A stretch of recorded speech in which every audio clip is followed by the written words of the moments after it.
Assalamualaikum warahmatullahi wabarakatuh. Hai, saya Eka Arsinta Rahma dengan NIM 859461464, Prodi PGSD atau Pendidikan Guru di Sekolah Dasar. Di sini saya akan membuat video presentasi tentang mata kuliah filsafat ilmu yang bertopik peran filsafat ilmu dalam memperkuat ilmu pendidikan. Nah, yang pertama itu kita memulai dengan membahas hubungan timbal balik antara ilmu filsafat dan pendidikan. Nah, hubungan timbal balik antara filsafat ilmu dan pendidikan sangat erat karena keduanya saling memengaruhi dan saling memperkuat. Filsafat ilmu memberikan dasar pemikiran, arah, dan nilai dalam pendidikan, sedangkan pendidikan menjadi sarana untuk mengembangkan dan menerapkan filsafat ilmu dalam kehidupan manusia. Nah, pertama itu kita akan membahas yaitu bagaimana filsafat ilmu mengawasi dan memperkuat eksistensi keilmiahan dan serta nilai-nilai dalam pendidikan.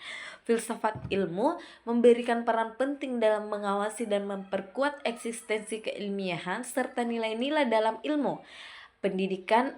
Dalam ilmu pendidikan, hal ini karena filsafat ilmu menjadi landasan berpikir yang membantu pendidikan berkembang secara terarah, rasional, dan bermakna.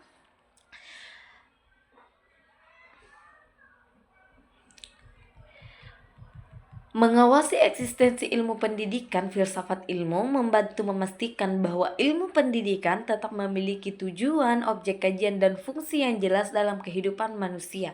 Filsafat ilmu mengkaji hakikat pendidikan seperti apa tujuan pendidikan, mengapa pendidikan diperlukan, dan bagaimana pendidikan membentuk manusia.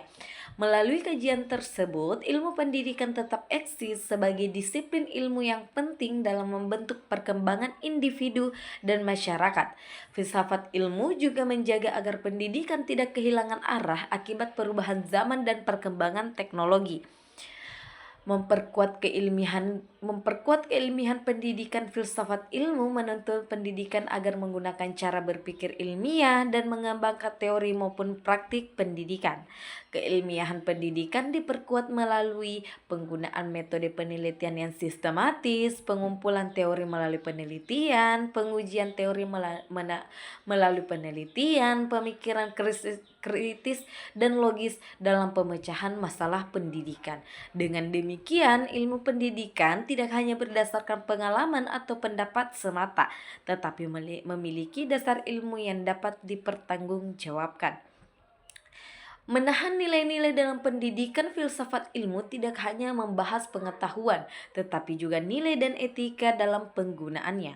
Dalam pendidikan, filsafat ilmu membantu menanamkan nilai-nilai seperti kejujuran ilmiah, tanggung jawab, moral, kemanusiaan, keadilan, dan penghargaan terhadap peserta didik.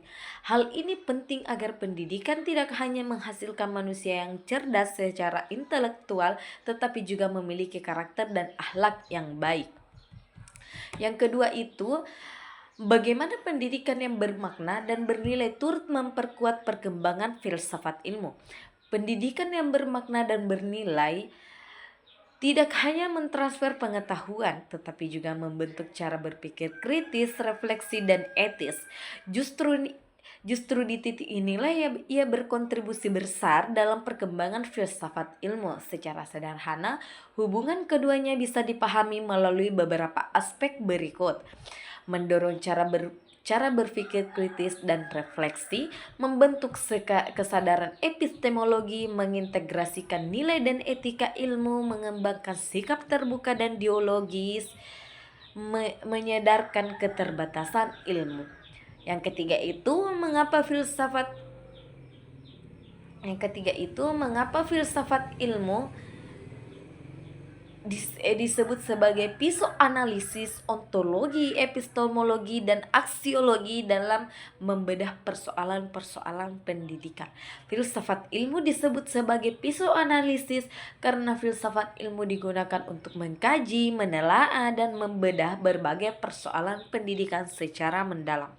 dan sistematis. Dalam dunia pendidikan, filsafat ilmu membantu memahami hakikat pendidikan, cara memperoleh pengetahuan yang benar serta nilai dan tujuan yang ingin dicapai. Analisis tersebut dilakukan melalui 3 landasan utama, yaitu ontologi, epistemologi, dan aksiologi.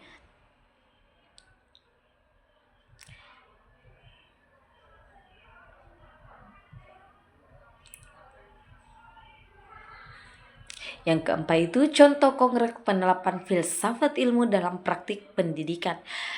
Yang pertama, dalam kebijakan pendidikan. Pemerintah membuat kebijakan kurikulum merdeka untuk memberi kebebasan belajar sesuai kebutuhan siswa. Ini menunjukkan penerapan aksiologi karena pendidikan diarahkan pada pengembangan karakter dan potensi peserta didik. Yang kedua itu dalam kurikulum. Materi pembelajaran disusun dari yang sederhana dan kompleks berdasarkan perkembangan berpikir anak.